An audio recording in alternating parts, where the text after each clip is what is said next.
अब तक की कहानी एक साधारण सी रात। लेकिन उस रात से मेरी जिंदगी कभी साधारण नहीं रही। सबकी शुरुआत हुई एक अजीब सी परछाई से।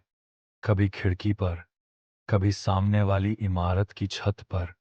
लाल साड़ी में लिपटी एक रहस्यमयी औरत मुझे लगातार दिखने लगी। पहले सोचा वहम है, लेकिन फिर रसोई की मेज पर रखा खाली कप, फोन की स्क्रीन पर उभरता हुआ उसका चेहरा और कमरे में गूंजती ठंडी हंसी, ये सब बता रहे थे कि अब मैं अकेला नहीं था। हर गुजरते पल के साथ डर और गहराता जा रहा था। अब साफ था, मेरे घर में कोई और भी मौजूद था। अदृश्य मगर मौजूद। अब आगे, अगली सुबह मैं बेहद बेचैन था। घर में घुटन सी हो रही थी। सोचा थोड़ी देर बाहर निकल जाऊं, शायद सन्नाटा टूटे। पैर अनजाने ही पास के पार्क की ओर मुड़ गए।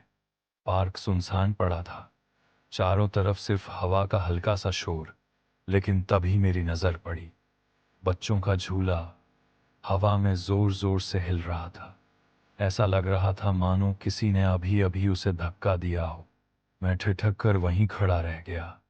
आसपास कोई नहीं था, न कोई बच्चा न कोई बड़ा। फिर भी झूला ऐसे हिल रहा था जैसे उस पर किसी अदृश्य शख्स का वजन हो। कोई बैठा हो और झूला खुद ब खुद झूल रहा हो। मेरी सांसें तेज हो गईं। मैं धीरे धीरे आगे बढ़ा। झूले की चरमराती आवाज पूरे पार्क में गूंज रही थी। और तभी मेरी नजर पीछे वाली स्लाइड पर पड़ी। स्लाइड की रेलिंग में लाल रंग का कपड़े का एक टुकड़ा फांसा हुआ था।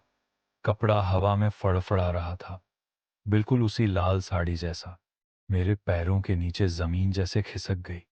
क्या वो मेरा पीछा करते करते यहां तक आ चुकी थी, या फिर वो हर जगह पहले से मौजूद थी, बस मैं उसे अब देख पा रहा था। हवा अचानक ठंडी लगने लगी। पार्क में अजीब सी गंध भर गई, गीली मिट्टी और लोहे की सड़ी हुई मिलीजुली गंध। मैं एक कदम पीछे हट गया। झूला अब धीरे धीरे रुक रहा था, लेकिन मेरी धड़कन और तेज हो रही थी। मैंने सिर घुमाकर चारों ओर देखा। सन्नाटा था, लेकिन कहीं ना कहीं से लगा कोई मुझे देख रहा है। और जैसे ही मैंने पलटकर देखा, झूला पूरी ताकत से फिर से हिलने लगा। मैंने तय कर लिया कि अब बहुत हो गया। मैं अब नहीं डरूंगा और इस मामले की तह तक जाऊंगा। मैं घर वापस आया। घर में एक अटारी थी जिसमें घर के पिछले मालिक की चीजें रखी थीं। मैंने उसे साफ करने का फैसला किया। सोचा शायद चीजों को व्यवस्थित करने से मुझे कुछ सुराग मिल जाए और दिमाग भी थोड़ा साफ हो जाए।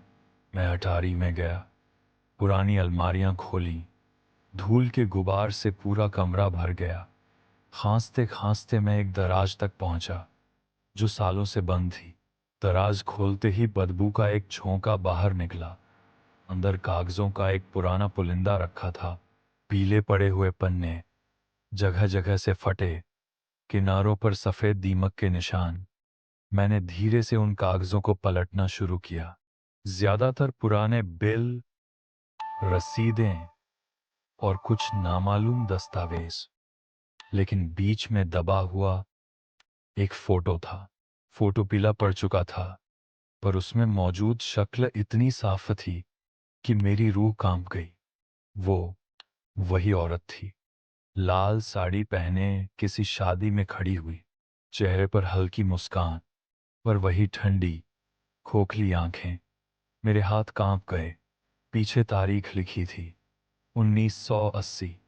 मेरे होठों से बुदबुदाहट निकली। 1980। लेकिन उस वक्त तो मैं पैदा भी नहीं हुआ था। दिल की धड़कन इतनी तेज थी कि कानों में गूंज रही थी। फोटो को घूरते घूरते एक ख्याल मेरे दिमाग को चीर गया। ये तस्वीर मेरे घर की दराज में कैसे आई? क्या वो औरत पहले से इस घर से जुड़ी थी? क्या यह मकान सिर्फ मेरा नहीं, उसका भी था? अचानक खिड़की से हवा का तेज झोंका आया। कागज कमरे में उड़ने लगे और वो फोटो मेरी हथेली से छूटकर सीधे फर्श पर आ गिरा। मैंने झुककर उठाने की कोशिश की, लेकिन फोटो पर इस बार कुछ और लिखा दिखाई दिया, काली स्याही से, जैसे किसी ने हाल ही में लिखा हो। मैं हमेशा यहीं थी। मेरे गले से एक सूखी चीख निकली। फोटो अपने आप जलने लगा और हवा में वही गंध भर गई, गीली मिट्टी और लोहे की। लेकिन अब उसमें एक और गंध थी, जले हुए मांस की। आगे क्या हुआ? जानने के लिए देखते रहिए लाल साड़ी का साया,